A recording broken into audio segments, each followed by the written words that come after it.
The water was black, not dark, black. The kind of black that has no bottom. Somewhere behind her, the largest ship ever built was going down stern first, its lights still burning, its hull groaning against the silence of the North Atlantic. She didn't look back. She gripped the oar with bare hands and pulled. She was 18 years old. She was 5 months pregnant, and the richest man in America, the man who had fastened her life jacket, kissed her, and told her he would find her in the morning, was already dead. That was April 1912. What came after was not a story of triumph. The newspapers would try to make it one. They would call her brave, call her composed, call her the most famous widow in the world. They were not wrong exactly. They were just describing the wrong thing. Over the next 28 years, Madeleine Force Astor would carry 3 different last names.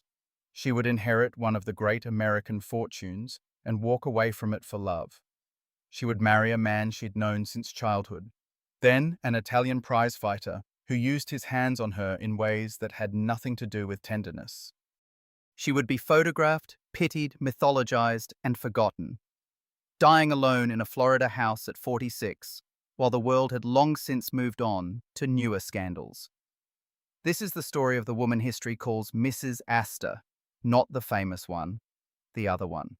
The teenager from Brooklyn who stepped into the most powerful family in Gilded Age America, survived the worst maritime disaster of the modern era, and spent the remainder of her life quietly paying for both. Her name was Madeleine Talmage Force, and long before the Titanic, she was already someone worth knowing. She was born on June 19, 1893, in Brooklyn, New York, which, in the world she was about to enter, was already a kind of disadvantage.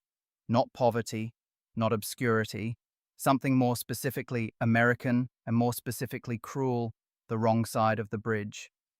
Her father, William Hurlburt Force, ran a shipping and forwarding firm out of 78 Front Street in Lower Manhattan, near the East River docks where the commerce of a growing city moved in and out with the tide. The company was established, respectable, and entirely unremarkable to anyone who mattered in Gilded Age New York. Her mother, Catherine Arilla Talmage, came from old Brooklyn stock, the kind of family that had helped build the borough's institutions before anyone thought Brooklyn needed institutions. Her grandfather had served as mayor. Her great-grandfather had overseen the construction of Brooklyn City Hall. The Talmages were woven into the fabric of the city, just not the fabric anyone was currently admiring. The Forces were climbers. They knew it, and they were not embarrassed by it. William Force collected club memberships the way other men of his generation collected debts, deliberately, strategically, with an eye toward what each one might eventually open. He sat on the boards of the Staten Island Rapid Transit Railroad and the United States Casualty Company. He kept an art collection. He moved his family from Remsen Street in Brooklyn Heights to a more fashionable address on East 37th Street in Manhattan. Each move was a calculation. Brooklyn society was respectable. Manhattan society was powerful. The Forces understood the difference and acted accordingly. But understanding the difference and closing it were not the same thing. The Force name did not appear on the guest lists that defined social life in 1890s New York. They occupied what might be called the aspirational tier. Wealthy enough for private schools and European travel, prominent enough for the better clubs, but several rungs below the dynasties that actually controlled things. In the New York of that era, those rungs were not decorative. They were load-bearing. That distinction would matter enormously when Madeleine's name began appearing alongside one of those dynasties. She had one sibling, an older sister named Catherine Emmons Force, born in 1891. The two were close in age and inseparable in public. Society columnists would eventually describe them as the two Graces, a flattering shorthand for their looks and their easy command of any room they entered. Both were raised Episcopalian, the same denomination as the Astor family. At the time, this was coincidence. Later, it would seem like everything. Madeleine's education followed the expected path, though she distinguished herself along it. Miss Ely's school in Greenwich, Connecticut, then Miss Spencer's on West 48th Street in Manhattan, where she stayed 4 years and was noted, in the language of the time, as an especially brilliant pupil. This was not a throwaway compliment. It meant something, in a world that expected its young women to be ornamental and rewarded them for being nothing more. Her mother took both daughters to Europe repeatedly. Paris, particularly, left its mark. A correspondent for the Brooklyn Daily Eagle described young Madeleine as warm, quick-witted, fluent enough in French to hold a real conversation, and memorable in a way that had nothing to do with performance. Catherine Force was not raising daughters to be pretty and compliant. She was raising women who could operate on either side of the Atlantic without losing themselves in the translation. Back in New York, Madeleine rode horses with genuine skill. She sailed. She appeared in amateur theatrical productions and drew attention in the effortless way that certain people do, not by seeking it but simply by being present. She was tall, dark-haired, poised in a way that made people forget she was still a teenager. On December 22, 1910, she was formally presented to New York society. She was 17. The Junior League admitted her almost immediately. By the close of that winter season, she had been seen at the right gatherings, the right charity functions, the right summer retreats. Bar Harbor in Maine, Newport in Rhode Island, the clockwork migration of American wealth between city and shore that marked the rhythm of her class. Everything, in other words, was proceeding exactly as it should. She had good schools behind her, good connections around her, a name that opened doors without raising eyebrows. No scandal, no controversy, nothing that would have given a society columnist reason to write more than a polite paragraph. That would change before the year was out. The estate was called Ferncliff. It sat on 1.5 miles of Hudson River frontage in Rhinebeck, New York, wrapped in farmland and old-growth forest, the kind of property that doesn't announce itself because it doesn't need to. And it was there on July 13, 1864, that John Jacob Astor IV was born into a name that functioned less like an inheritance and more like a sentence. He was the youngest of 5 children and the only son. His 4 older sisters, Emily, Helen, Charlotte, and Caroline, grew up in the same gilded atmosphere, but only one of them would carry the weight of what that name actually meant. That burden fell to him by birthright, and he would spend his entire life either living up to it or disappearing inside it. The Astor fortune had not been built so much as accumulated, generation by generation, with the patience and coldness of a glacier. His great-grandfather, the original John Jacob Astor, had arrived from Germany in the 1780s with almost nothing, and through the fur trade, Manhattan real estate, and a ruthlessness that his descendants would spend decades softening into respectability, he had died in 1848 as the wealthiest man in the United States. The money passed downward through each generation, growing quietly, compounding in ways that made the original sum almost beside the point. By the time it reached John Jacob IV, the Astor name had ceased to be merely a family name.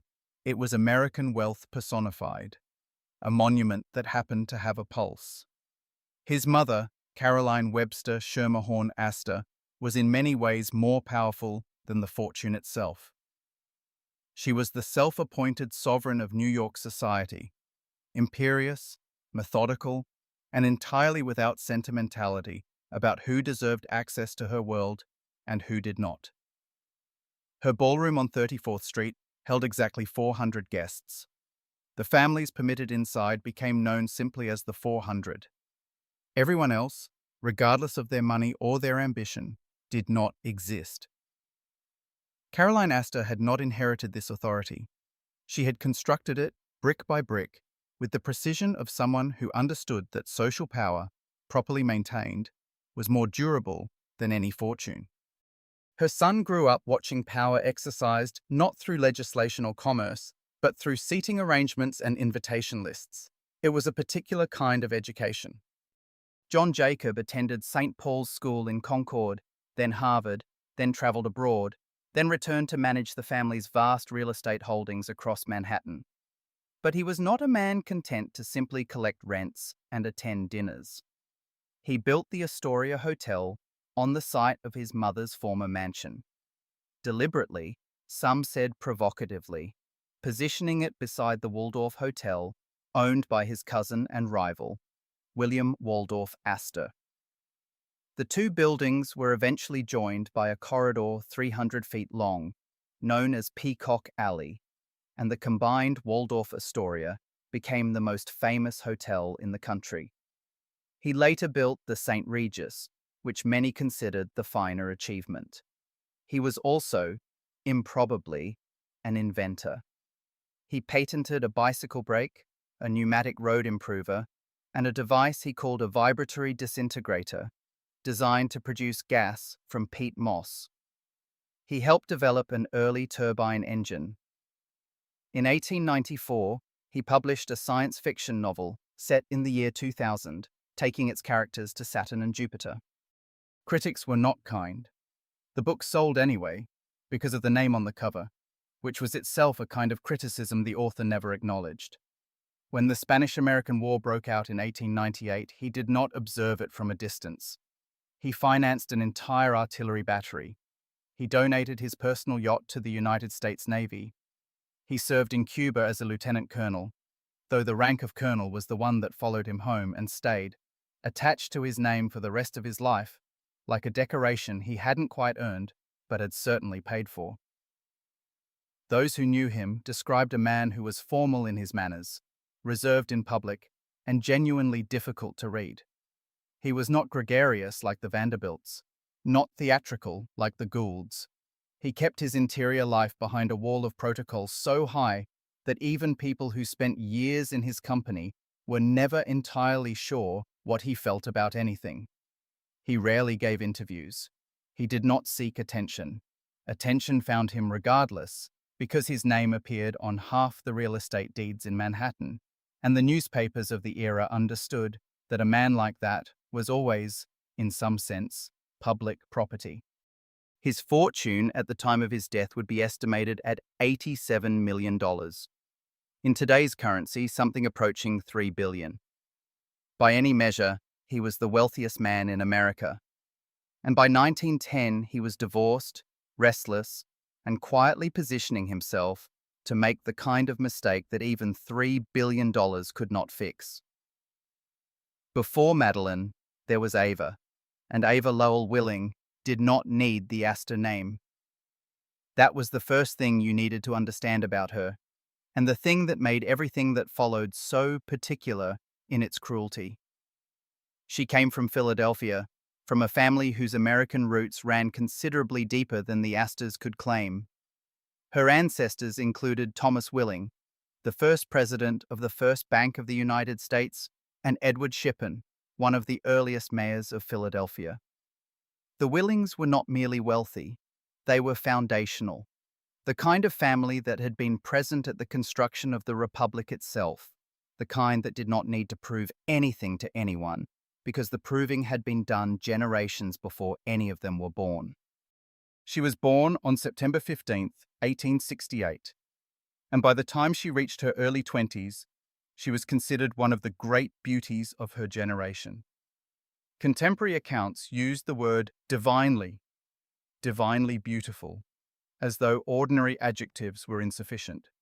She was tall, composed, and carried the particular confidence of a woman who had moved through every room of her life without once being told no.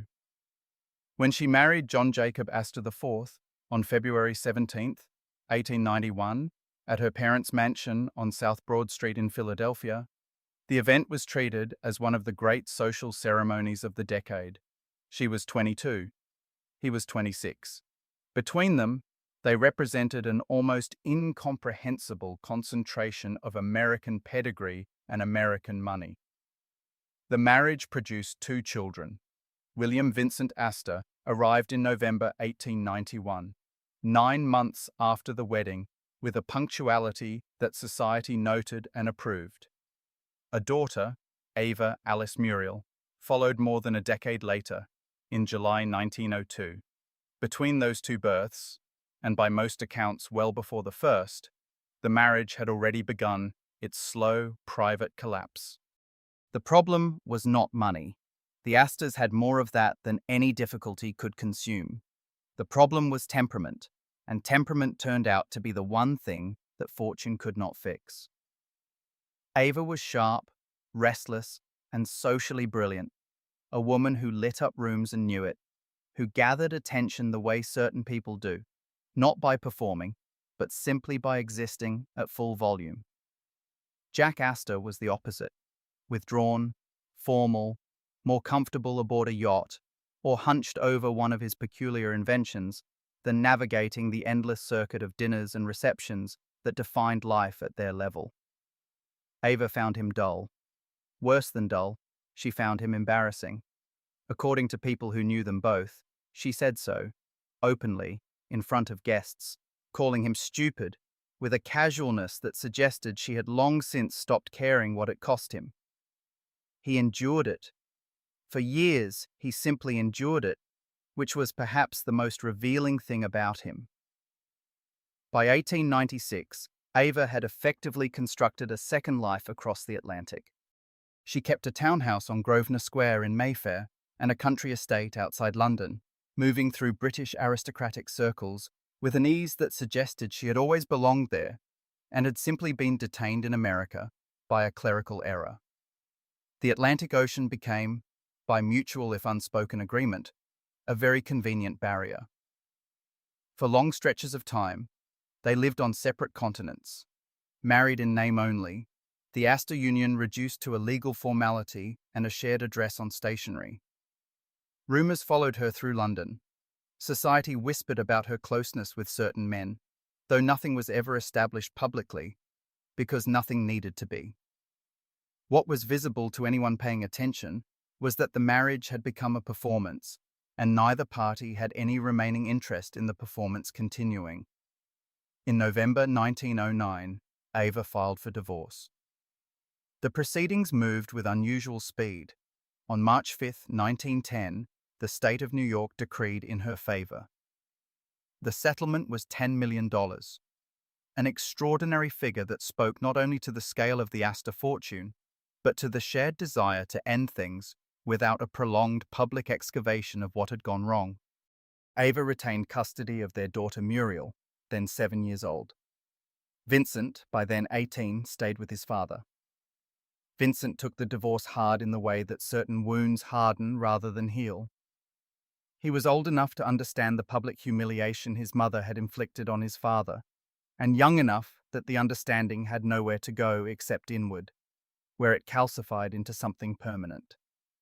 He resented his mother with the focused intensity of a young man who had watched someone he loved be diminished by someone who should have known better. And from that resentment, he developed something else. A fierce, almost vigilant protectiveness over the Astor name and the Astor fortune that would, in time, make him a dangerous ally and a more dangerous adversary. Ava, characteristically, moved on without apparent difficulty. She returned to London permanently and in 1919 married Thomas Lister, the fourth Baron Ribblesdale, a widowed British peer who had served in the court of King Edward VII.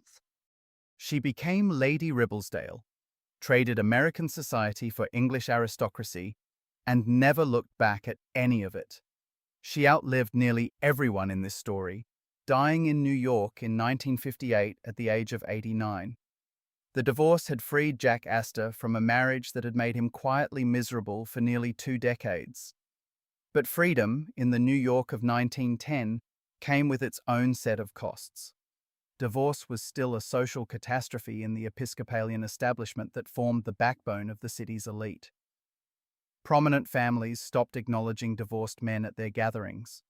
The clergy regarded remarriage as a moral failing of the First Order.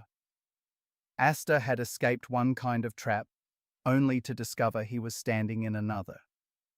He was 45 years old, by most measures, the wealthiest man alive, and socially radioactive in precisely the circles that had defined his entire existence. Isolated in a way that his fortune could not remedy, bruised in a way that his composure could not entirely conceal. It was in that condition, diminished, restless, and more vulnerable than anyone around him likely recognized, that he first noticed a 17-year-old girl at Bar Harbor during the summer of 1910. Nobody remembers exactly when Colonel Astor first noticed Madeleine Force. What survives is a newspaper clipping. September 1910.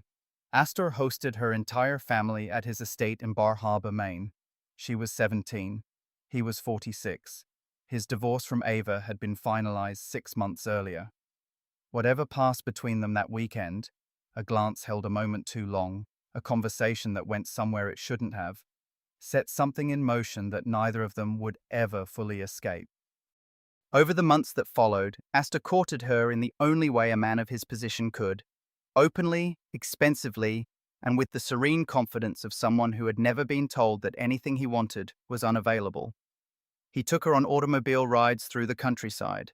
He invited her aboard his yacht. He appeared beside her at the kinds of gatherings where appearing beside someone meant something, where every proximity was noted and every note was published. Reporters followed them constantly. Photographers waited outside restaurants. Every meeting was documented. Every glance was interpreted. The machinery of Gilded Age celebrity, ravenous, moralistic, and entirely without mercy, fixed its attention on an 18-year-old girl and a 47-year-old divorcee and began to grind.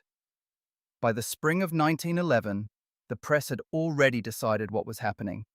By summer, the public had decided what it thought.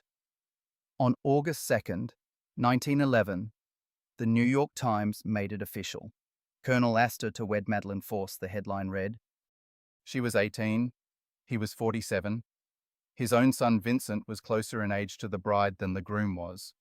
The reaction was immediate and it was savage. Newspapers across the country treated the engagement not as a society item, but as a moral emergency requiring editorial intervention. The Cincinnati Enquirer described the romance as one of wicked lust.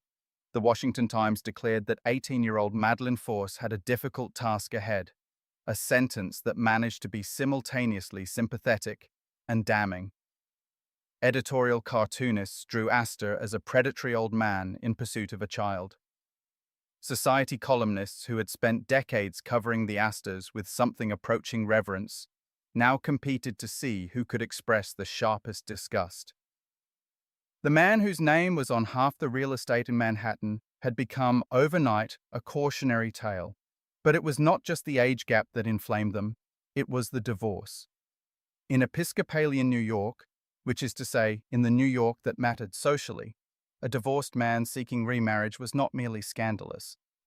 He was disqualified. The church did not accommodate him. The establishment did not forgive him. And so when Astor began searching for a clergyman willing to perform the ceremony, he discovered that the wealthiest man in America could not purchase the one thing he needed most. Several prominent Episcopal ministers were approached. Every one of them refused. The search became a story in itself, reported on with barely concealed satisfaction by the same papers that had built the Astor legend over 3 generations. Days passed without resolution.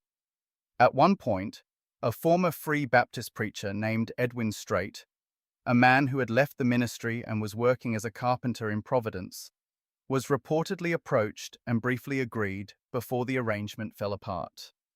Rumors circulated that Astor was prepared to pay thousands of dollars to find anyone willing to stand at the altar with him. Where money may have changed hands was never confirmed. What was confirmed was this. On the morning of September 9th, 1911, at precisely 9:55, the Reverend Joseph Lambert, pastor of the Elmwood Temple Congregational Church in Providence, Rhode Island, stood in the white and gold ballroom of Beechwood, the Astor summer cottage in Newport, and married them. The ceremony was stripped of everything that a wedding at that level would normally have included. No society guests, no elaborate reception, no advance notice to the press. Madeleine wore a blue cloth dress and a peach basket hat, elegant, understated, nothing like the gown the occasion might have called for in a different life. Her father gave her away. Her sister Catherine served as maid of honor. Vincent Astor, who privately despised the match and had made no secret of it within the family, stood beside his father as best man, performing the role with whatever composure the situation required, and nothing more. Within minutes of the ceremony's conclusion, the newlyweds boarded the steam yacht Noma and left Newport. As the harbor receded behind them, the wireless operator received a stream of congratulatory messages from around the world. Astor released a statement to the waiting press. "Now that we are happily married," he said, "I do not care how difficult divorce and remarriage laws are made. I believe remarriage should be possible once, as marriage is the happiest condition for the individual and the community." It was a remarkably confident declaration from a man who had spent the better part of 2 months unable to find a single member of the clergy willing to bless his union. The relief, whatever form it took, did not last. New York society did not forgive. It did not forget, and it did not pretend. When the couple returned from their honeymoon, the doors that had always opened automatically for Colonel Astor, the drawing rooms, the dinner tables, the clubs, the entire interlocking architecture of privilege that his name had always guaranteed, remained closed. Firmly, pointedly, without apology. The solution, as it had been for disgraced aristocrats across centuries, was to leave, to put an ocean between themselves and the judgment of people who had decided, without asking her, exactly what Madeleine Force Astor was and what she deserved. She was 18 years old. She had been married for less than a week, and she was already paying for it. After the wedding, the Astors did not go far. They sailed west aboard the Noma to Rhinecliff on the Hudson, then south to Bermuda, a quiet, unhurried beginning for a marriage that had generated anything but quiet. No transatlantic crossing, no grand European itinerary, just a newly married couple moving slowly through familiar waters, waiting for the gossip columns to locate a fresher scandal and move on. They did not move on. By November 1911, with the New York press still circling, the decision was made to go considerably farther. Egypt. It was the right choice, and not simply for the obvious reasons. Egypt was not just a destination, it was a statement of distance, a way of placing an ocean and a continent between Madeleine and the society that had already decided, before she had done a single thing to deserve it, exactly what kind of woman she was. In January 1912, the Astors sailed from New York aboard the RMS Olympic, the Titanic's older sister ship, though no one thought about that yet, bound for Europe and then onward to the Nile. They traveled with a small, carefully assembled entourage: Colonel Astor's valet, Victor Robbins, Madeleine's personal maid, Rosalie Bidois, a private nurse named Caroline Louise Endress, hired specifically to attend to Madeleine as the journey progressed, and Kitty, the Colonel's Airedale Terrier, who had very nearly been lost somewhere along the Egyptian leg of the trip when she went missing for several anxious days before being found. The dog's safe return was reported in the American papers with an enthusiasm that suggested certain editors found the animal more sympathetic than her owners. In Egypt, the Astors moved through the colonial hotel circuit of Cairo, toured the Nile, and stood before the pyramids with the particular stillness of people who have run out of things to prove. It was there, somewhere between the ancient and the indifferent, that they encountered Margaret Brown, a wealthy Colorado socialite recently separated from her husband, brash and independent and entirely unbothered by the cloud that followed the Astors wherever they went. She spent time with them openly, without the sidelong hesitation that characterized most of their social interactions that year. She would later become one of the most famous survivors of what came next, known to history as the unsinkable Molly Brown. But in the winter of 1912, she was simply one of the very few Americans in the world willing to sit across a dinner table from Madeleine Astor without judgment. Even in Egypt, the scrutiny found them. American tourists recognized them along the riverbanks. European papers reprinted the New York coverage with the gleeful efficiency of people who understood that scandal traveled well across time zones. But distance softened the edges of it. Along the Nile, they were simply a wealthy couple on an extended holiday, not the moral emergency that had consumed the American press for the better part of a year. For Madeleine, it may have been the most peaceful stretch of her married life. It would certainly be the last. From Egypt, they moved to Paris. Astor bought jewelry for Madeleine at Cartier. They attended the theatre. They moved through the city with the particular ease that extraordinary wealth provides when it is temporarily freed from the weight of other people's opinions. Paris did not care who they were. Paris had its own scandals to manage. It was during this stretch, likely late February or early March, that Madeleine realized she was pregnant. The pregnancy changed the calculus of everything. She wanted the child born in the United States. There were legal considerations around citizenship and inheritance, and beyond those, something simpler and more human. The desire to be near family, near familiar doctors, near the country that was still, despite everything it had done to her, home. The honeymoon, which had stretched across 5 countries and 5 months, was abruptly over. The Astors needed to get back. They booked first-class passage on the newest and largest ship in the world. The RMS Titanic was making her maiden voyage from Southampton to New York, with a stop in Cherbourg, France. The Astors boarded there on April 10, 1912, stepping from a tender onto the ship that would permanently and irrevocably divide Madeleine's life into before and after. Their suite was among the most luxurious accommodations on board. Madeleine was visibly pregnant by now, well into her 2nd trimester. She spent most of the crossing in their cabin, occasionally walking the deck with Astor and Kitty, keeping largely to herself. She was tired. She was ready to be home. She had endured 7 months of exile and was finally pointed in the right direction. For 4 days, nothing happened. The sea was smooth. The weather was clear. The North Atlantic, for once, offered nothing to fear. That changed on the evening of April 14th. Chapter 6. The night of April 14th. At 11:40 on the night of April 14th, 1912, the RMS Titanic struck an iceberg in the North Atlantic. Most passengers felt only a faint tremor, a shudder in the walls, a distant grinding that lasted a few seconds and then stopped. Many slept through it entirely. The ship was so large that the violence of the impact was absorbed into its own immensity, translated by the time it reached the upper cabins into something almost polite. Colonel Astor did not sleep through it. He rose, dressed quickly, and went to find Captain Edward Smith. When he returned to their suite, Madeleine later recalled, his face was graver than it had been. The ship had struck ice, he told her. But there was no danger. He helped her into warm clothing. He fastened her life jacket over her coat, carefully, the way a man does when he is trying not to communicate what he actually knows. For the next 2 hours, they moved between the boat deck and the first-class gymnasium, where they sat side by side on the mechanical exercise horses, still bolted to the floor, still perfectly level, while somewhere below them the ocean was entering the ship through a wound that no one was yet willing to describe accurately.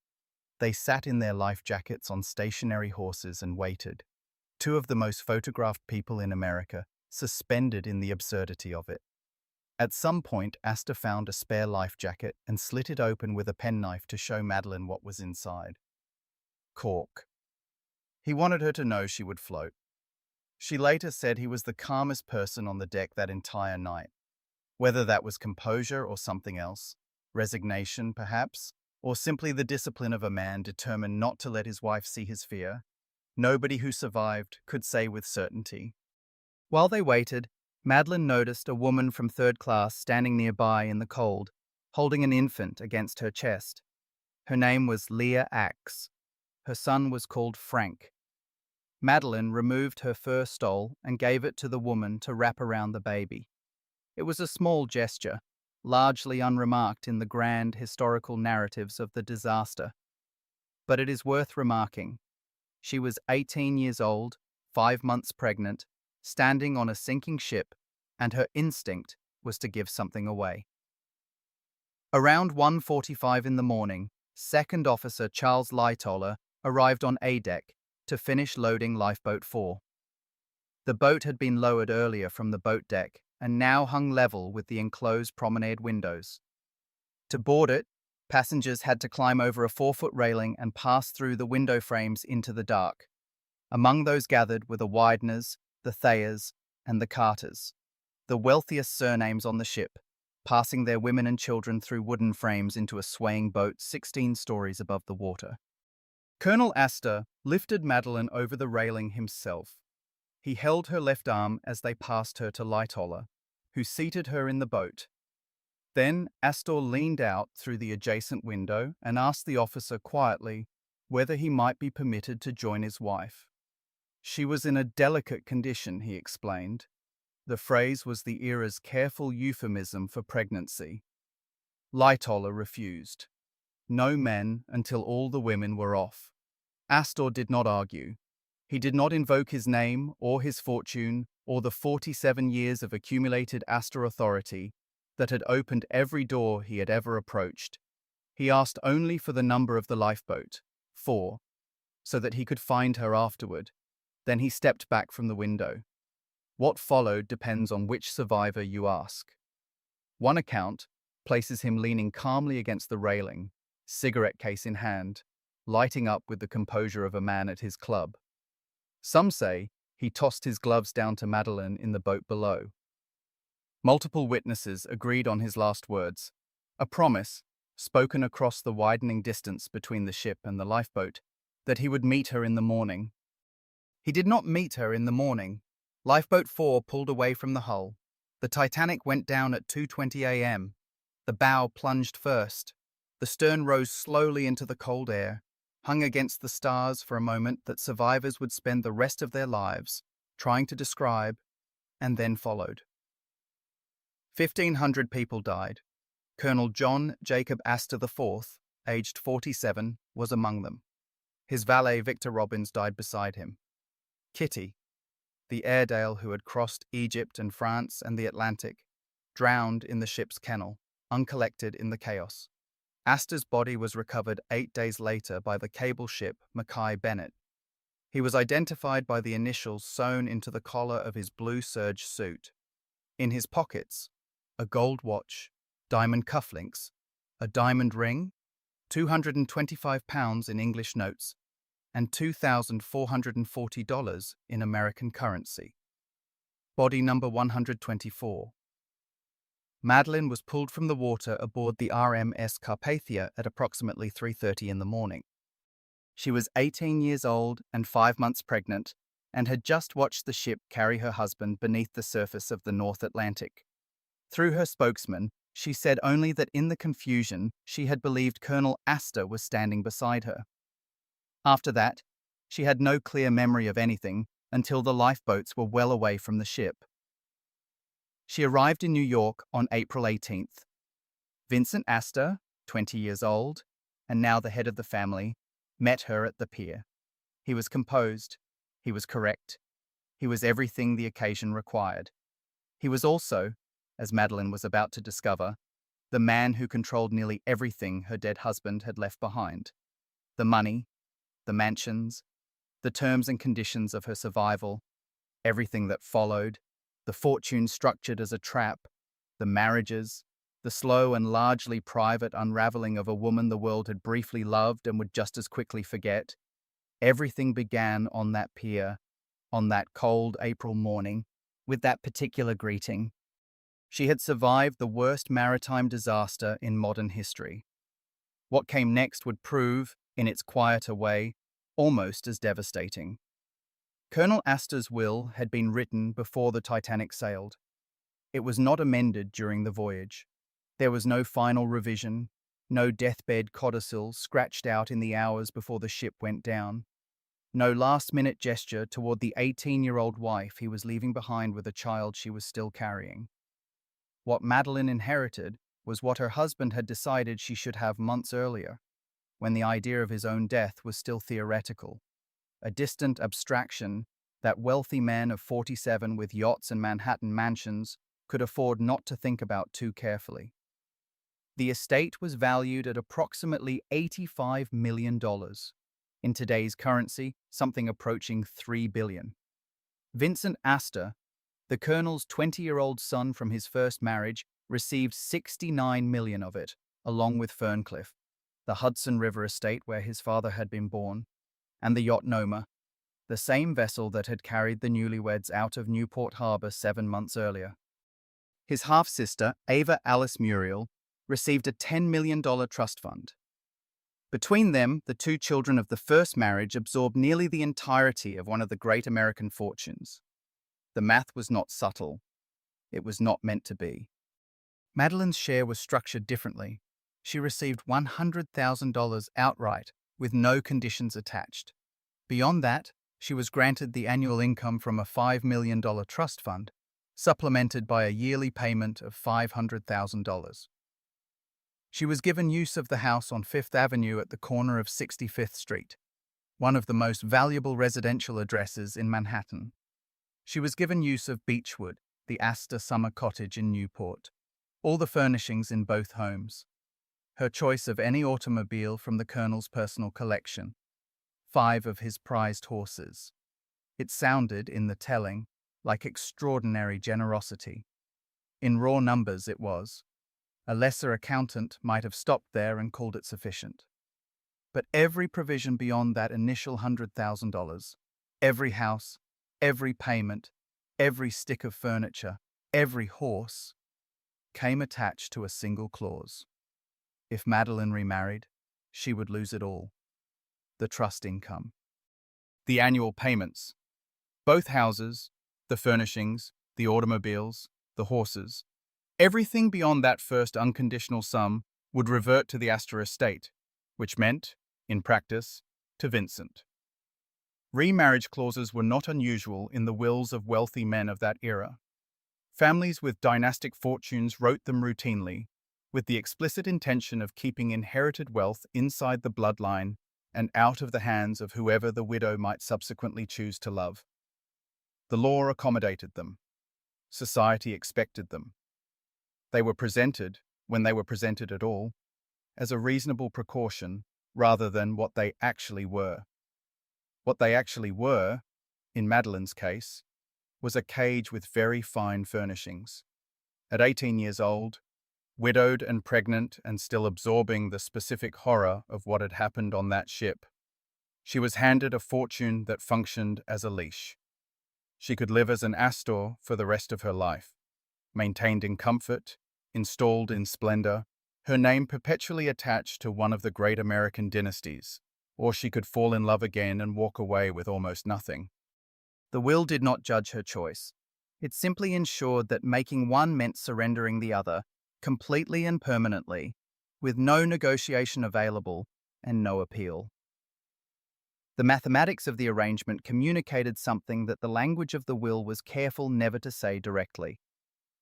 Of an $85 million estate, Madeleine controlled the income from roughly 6%. Vincent controlled the rest. He was 20 years old. He had opposed his father's second marriage from the morning it was announced, had stood at that altar in Newport with the stiff composure of a man performing a duty he found privately intolerable, and now held the entire financial architecture of the Astor Empire in his hands. Whatever Madeleine might have imagined her relationship with her stepson would look like, and given the circumstances, imagination must have been difficult, the will made the actual power dynamic impossible to misread. She lived in his father's house at his sufferance. She spent his father's money under conditions that he, as executor and primary heir, had every structural incentive to enforce. The moment she signed a marriage certificate with another man, the houses emptied, the income stopped, and the money flowed back to Vincent. That was not a coincidence of legal draftsmanship. That was the architecture of control, built quietly into a document that its author had not expected to become relevant quite so soon. There was also the matter of the child. The will did not mention Madeleine's baby by name, because the baby had not yet been born when the document was drafted, but it included a provision for any children beyond Vincent and Muriel. That child would receive $3 million, held in trust until the age of 21. By ordinary standards, it was a generous sum, more money than most Americans would see across several generations. But set beside Vincent's 69 million, it read as what it was, an afterthought. A provision for a child the colonel had not planned to leave fatherless at 18 weeks of gestation, written with the mild foresight of a man who had not genuinely believed he was making final arrangements. The press reported every figure. Newspapers published the numbers, compared them, and drew their own conclusions with the efficiency of institutions that understood their readership. The public grasped the situation without requiring explanation. Madeleine Astor was rich. She was also, in every way that mattered beyond the balance sheet, entirely without leverage. She was maintained, rather than endowed, installed rather than trusted. Given the appearance of wealth and the reality of dependency, wrapped in the language of generosity and secured with the mechanism of punishment. The Astor family had opened the door of the mansion and shown her inside. Then they had locked it from the outside. And the man holding the key was the one person in that family who had never, from the very beginning, wanted her there at all. When the Carpathia docked in New York on April 18th, Madeleine Astor walked down the gangplank and vanished. Not literally. She was taken to the house on Fifth Avenue, installed behind its walls, and placed in what the press, with their gift for making confinement sound dignified, referred to as strict retirement. The curtains stayed drawn, the door stayed closed. The most famous young widow in America sat inside one of the grandest private residences in Manhattan and was, for all practical purposes, invisible. The world did not stop watching, simply because she had stopped appearing. If anything, the absence intensified the attention. Every day without a photograph was a story. Every week of silence was an occasion for speculation. The machinery of public fascination, which had tracked her movements since she was 18 and newly engaged to a man nearly 3 times her age, did not require her participation to keep running. She gave it nothing for 6 weeks. Her first appearance came at the end of May, not a return to society, but something quieter and considerably more deliberate. She organized a private luncheon at the Fifth Avenue house for Captain Arthur Rostron, the commander of the Carpathia, and the ship's surgeon, Dr. Frank McGee. She arranged it alongside Marion Thayer, another survivor of the disaster whose husband had also remained on the ship. 2 women who had boarded the Titanic as wives and left it as widows, hosting the men who had pulled them out of the dark. It was an act of private gratitude, not public performance, and Madeleine retreated again the moment it was over. On August 14th, 1912, 4 months, almost to the day, after the sinking, she gave birth to a son at the Fifth Avenue mansion. She named him John Jacob Astor VI. The newspapers, with the instinct for reduction that defined their relationship to her entire life, named him something else. They called him the Titanic baby. The name adhered immediately, completely, and without her consent. He was front-page news before he had drawn his second breath. His birth weight was reported. The attending physician was identified. The details of the delivery were speculated upon in papers, from New York to San Francisco. A child who had done nothing except be born into the wrong story at the wrong moment was handed, before he could open his eyes, the particular burden of public mythology. He would carry it for the rest of his life. For the year and a half that followed, Madeleine kept them both out of view. No parties, no opera, no appearances at the seasonal gatherings that formed the social calendar of her class. Her name disappeared from the columns that had once tracked her with such appetite, replaced by silence, and then, in the silence, by conjecture. Was she ill? Was she broken by grief? Was she negotiating something, planning something, waiting for something to shift? She was 20 years old. She was alone in a house that was hers only so long as she remained unmarried, raising a child whose future had been written into a document she had never seen before it was read aloud to her. What she was doing, most likely, was simply surviving. which is its own considerable undertaking when the terms of your survival have been set by someone else. By late 1913, the newspapers declared an event. They had obtained the first photograph of Madeleine since the disaster. Nearly 20 months had passed. The image itself revealed nothing. A woman, composed, giving the camera precisely what she intended to give it, and nothing more. But its existence alone was enough for headlines. The public had not forgotten her. The public, it turned out, was not going to forget her. She began appearing with more regularity after that. Her name returned to the society columns, though always shadowed by the same qualifier, Mrs. John Jacob Astor, Titanic widow, as though the disaster were a permanent title she had been awarded and could not resign. In 1915, she remodeled the Fifth Avenue house. The New York Sun treated the renovation as a declaration of intent, reading into new wallpaper and rearranged rooms the signal that Madeleine had chosen the cage over the door. Young Jakey's milestones became public property by default. His first steps, his early words, the particular angle of his face that photographers noted resembled his father's. The press covered him the way it covers the children of dynasties, with a veracity that has nothing to do with the child himself and everything to do with the inheritance he represents. Madeleine settled into the narrow rhythm the will had designed for her.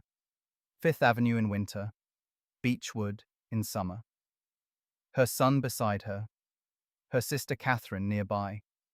It was a life of considerable material comfort and quietly suffocating constraint, the two things existing together in the way they so often do for women whose wealth belongs, technically, to someone else's name. She had money. She had a healthy child and 2 houses full of Astor silver and Astor furniture and Astor ghosts. She had a name that still opened doors, even if the man who had given it to her was at the bottom of the Atlantic. What she did not have was freedom. And freedom, she was beginning to understand, had a way of mattering more than everything else eventually. More than the houses, more than the income, more than the security of a life that had been arranged around keeping her precisely where she was. Sooner or later, that understanding was going to cost her everything. His name was William Dick, and he was exactly what she needed, which is to say, he was nothing like what she'd had. 28 years old, vice president at the Manufacturers Trust Company of New York, part owner of the Brooklyn Times, heir to a family fortune built quietly and unglamorously in the sugar refining business. He had grown up in the same Brooklyn world as Madeleine, the same circles, the same summer retreats, the same kind of respectable but not famous upbringing that she herself had come from before a man twice her age had looked in her direction and changed everything. They had known each other as children. They had, in the natural way of people from the same small social world, simply grown up alongside each other and then, for a long stretch of years, apart. By the spring of 1915, they were being seen together again. Aiken, South Carolina, then Bar Harbor. The press noticed, because the press always noticed when Madeleine Astor appeared anywhere with anyone. The columns began their familiar work of interpretation. Every shared appearance passed, every proximity assigned a meaning. By early 1916, Madeleine had made her decision. She was going to remarry. And she understood, with complete clarity, exactly what that decision would cost her. The trust income, the annual payments, the house on Fifth Avenue, Beechwood, the furnishings, the automobiles, the horses. Every conditional provision in Colonel Astor's will would terminate the moment she signed a marriage certificate. Inheritance tax appraisers calculated the total forfeiture, and the New York Times published the figure with the particular enthusiasm of a paper that had always understood the Astor story as fundamentally a story about money. The amount came to $3,571,000. She signed anyway. On June 22, 1916, Madeleine married William Dick at St. Saviour's Episcopal Church in Bar Harbor, Maine. 2 in the afternoon, a small gathering of family and close friends, her father present. No advance notice. The engagement had been kept quiet until 5 days before the ceremony, long enough to make a secret and short enough that it couldn't properly be called one. They honeymooned in California and returned to a life that was, by every external measure, the deliberate opposite of everything that had come before. No ballroom, no scandal, no editorial cartoons, no clergyman refusing in sequence. Just a 23-year-old woman choosing a man she had known since childhood over a fortune that had kept her fed and captive in equal measure for 4 years. The newspapers dutifully calculated what she had surrendered. What she had gained was harder to put in a column. A husband her own age, chosen freely, belonging to no dynasty and carrying no wreckage. For the first time since April 1912, she was no longer Mrs. Astor. The years that followed were, by the standards of everything she had already lived through, almost unremarkable. They kept a home in the New York area and summered in Maine.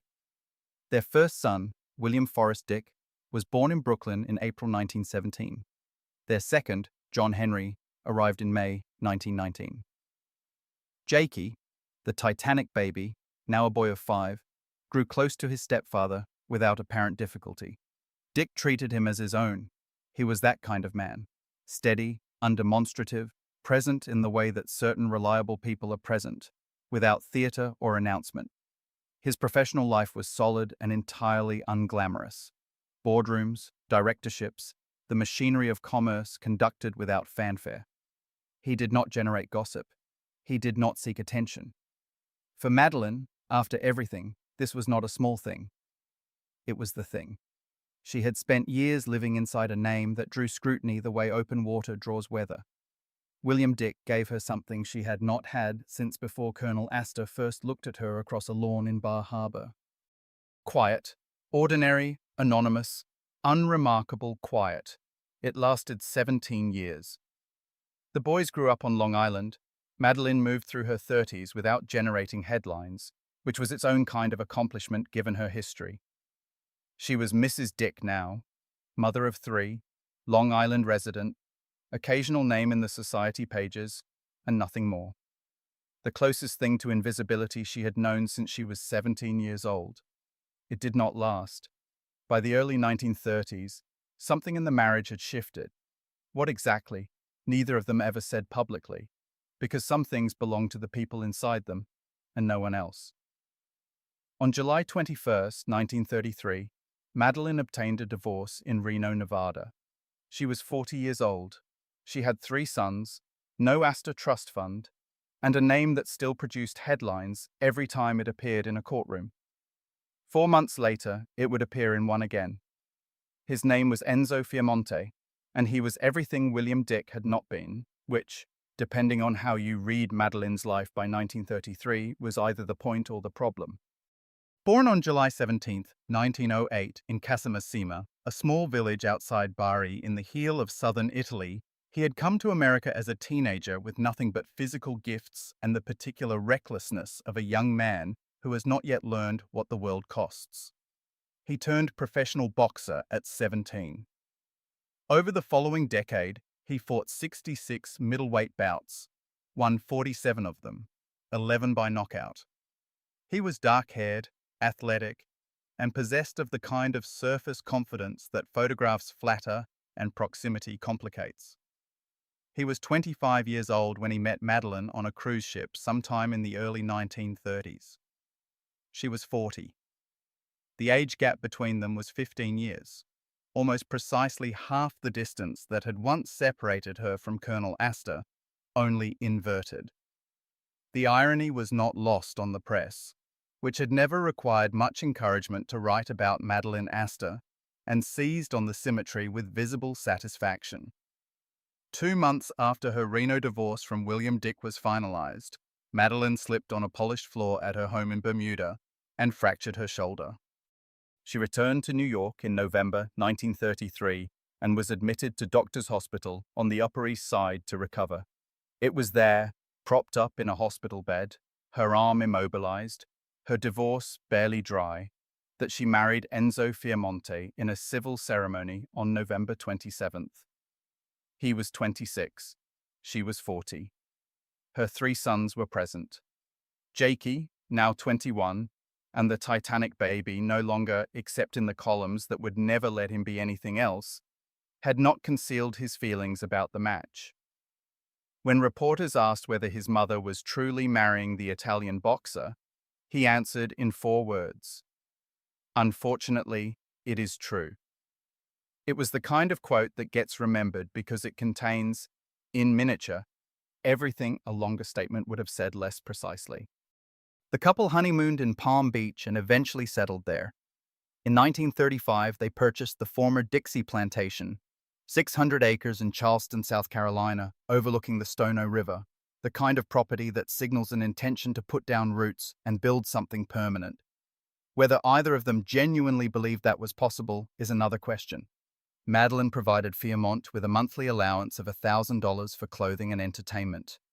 He drove fast cars and moved through the social world she inhabited with the restless energy of a man who found stillness intolerable.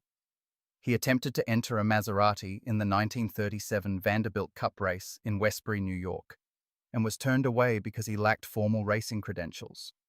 He was, in the most fundamental sense, a man built for motion and spectacle, living inside a life that required patience and discretion, 2 things that had never been his particular strengths. The marriage was turbulent in the way that certain marriages are turbulent, not dramatically enough to collapse immediately, but steadily, corrosively, with alternating periods of estrangement and reconciliation that wore down whatever had originally drawn them together. He taught Madeleine's sons to box. Some in the family read this as an affront. Others chose to see it as an attempt at connection. Jakey, whatever his initial reservations, eventually softened toward his stepfather, or at least stopped hardening against him. It was not enough. On May 2nd, 1938, Madeleine filed for divorce in West Palm Beach. Fiamonte, perhaps sensing what was coming, had already sailed for Europe before the papers could be served. The grounds cited in the complaint were extreme cruelty. No elaboration was provided. The property settlement was sealed. On June 11th, the decree was granted, and the marriage, 4 years and 7 months in its entirety, was finished. Madeleine dropped the name Fiamonte without ceremony and returned to calling herself Mrs. Dick, which was its own kind of statement. Not Astor, not her maiden name. The name of the marriage she had surrendered a fortune for, worn again now like something retrieved from a drawer and found still useful. It was her second divorce, her third last name in 27 years. The last courtroom she would ever enter. She was 44 years old. She had no trust fund, no Astor mansion, no claim on the fortune the will had dangled and then retracted. She had a shoulder that had never properly healed, 3 sons at various distances, and a rented house in Palm Beach, where the curtains, once again, were beginning to close. Fiamonte returned to Italy and became an actor. He appeared in more than 100 films over the following 4 decades, moving through the Italian cinema industry with the ease of a man who had reinvented himself so thoroughly that his American chapter seemed to belong to someone else entirely. He never spoke publicly about Madeleine. He died in 1993 at 84, having outlived her by more than half a century. She had 4 years left. After the divorce, she went back to Palm Beach and went quiet. She leased an oceanfront property, kept to herself, and resumed the name she had chosen to carry, rather than the one she'd been born with or the ones history had assigned her. Not Astor. That name had belonged to a dead man and a golden cage. Not Fiamonte. That was finished and best left in a sealed courthouse file. Not Force, the Brooklyn girl she had been before any of it started. She called herself Mrs. Dick. The name of the marriage she had surrendered a fortune to enter, worn still, like something she couldn't bring herself to put down, even after the reason for carrying it was gone. She was 44 years old. Jakey was 26 and living his own life. Her younger boys, William and John Henry, visited when they could. The society columnists who had once treated her morning errands as newsworthy had long since moved on to younger scandals. Palm Beach barely registered her presence. She had become, in the language of the columns that still occasionally mentioned her, a recluse, which is what they call a woman when she stops performing for them. In August 1939, her mother died. Catherine Arilla Talmage Force had outlived her husband by more than 2 decades, long enough to watch both her daughters become national news and long enough to watch the attention fade. She was buried in New York. For Madeleine, the loss was something more specific than grief. Her mother had been the last person on earth who remembered her before. Before Astor, before the Titanic, before the names began accumulating like debt. That witness was gone now. Whatever version of herself existed prior to Bar Harbor in 1910 had no one left to confirm it. 3 months later, in December 1939, her Palm Beach home burned to the ground. The New York Times covered it in a headline that managed to reduce her entire existence to 6 words. She relocated, but did not rebuild. There was nothing in her behavior during those final months that suggested a woman making long-term plans. Those who knew her described someone growing thinner, more withdrawn, increasingly dependent on prescription medication. The specifics were kept private, as most things about her eventually were. On March 27, 1940, Madeleine Talmage Force Astor Dick Fiamonte died in Palm Beach. She was 46 years old. The official cause was heart disease. Privately, people who had been close to her wondered about the sleeping pills. No investigation was opened, no autopsy was performed. The household confirmed the death, and the newspapers did what they had always done. They printed it. 1,500 people attended her funeral at St. Bartholomew's Episcopal Church on Park Avenue. The press lined the sidewalk and catalogued the arrivals, exactly as they had once catalogued the guest lists at Astor functions 3 decades earlier. She would have recognized the machinery of it. She had spent her entire adult life running inside it. She was buried at Trinity Church Cemetery in Upper Manhattan, beside her mother. Not beside Colonel Astor, not beside William Dick. Beside the woman who had raised her in Brooklyn, taken her to Paris, and watched from a careful distance as the world consumed her youngest daughter whole. She had entered the Astor family at 18 with nothing but a good name and a quick mind. She left the world at 46 with considerably less money than the will had once promised her, and considerably more history than any one life should reasonably have to hold. 3 marriages, 3 last names, 1 that death arranged, 2 that courts dissolved, and through all of it, the fortune, the disaster, the cage, the boxer, the slow retreat to Palm Beach and silence, she had been, from the moment Colonel Astor first looked in her direction, public property. She never asked to be. That was the part they never mentioned. Jakey grew up to look like his father. Same long face, same composed bearing in photographs, same instinct for carrying a famous name without appearing to strain under the weight of it. He attended St. George's School, then Harvard, retracing the educational path Colonel Astor had walked a generation before. On his 21st birthday in August 1933, he came into his trust fund, $3 million at the time of his father's death, grown by then to nearly 5. A fortune by any reasonable measure. Except the measure the Astor family had always used, which was Vincent. Vincent never accepted him. The contempt that began the day his father announced the engagement to Madeleine Force had calcified over decades into something more corrosive than simple resentment. He reportedly questioned whether Jakey was even a biological Astor, a claim that was never proven, never fully retracted, and never stopped doing its quiet damage. The 2 men shared a surname and almost nothing else. Jakey married 4 times. Only the 4th, Sue Sanford, whom he married in 1956, lasted. When Vincent died childless in 1959, leaving his vast estate to his 3rd wife, Brooke, Jakey sued, arguing that decades of heavy drinking had rendered his half-brother incompetent when he signed his final will. Brooke Astor contested everything. The settlement came to $250,000. Jakey accepted it and said publicly, that Vincent had the legal right to keep the fortune. Not the moral right, but the legal one. He died in Miami Beach in June 1992 and was brought home to Trinity Church Cemetery, to the same ground where his mother lay beside her own mother, a few yards of earth separating the woman who had carried him off a sinking ship from the child she had carried there. Colonel Astor's gold watch outlasted all of them. Recovered from his body in the North Atlantic in April 1912, it passed through Vincent's hands, then to a godson, then to a private collector, then to an auction house in Devizes, England. On April 27, 2024, it sold for $1.175 million, nearly 10 times its estimated value, the highest price ever paid for a single piece of Titanic memorabilia.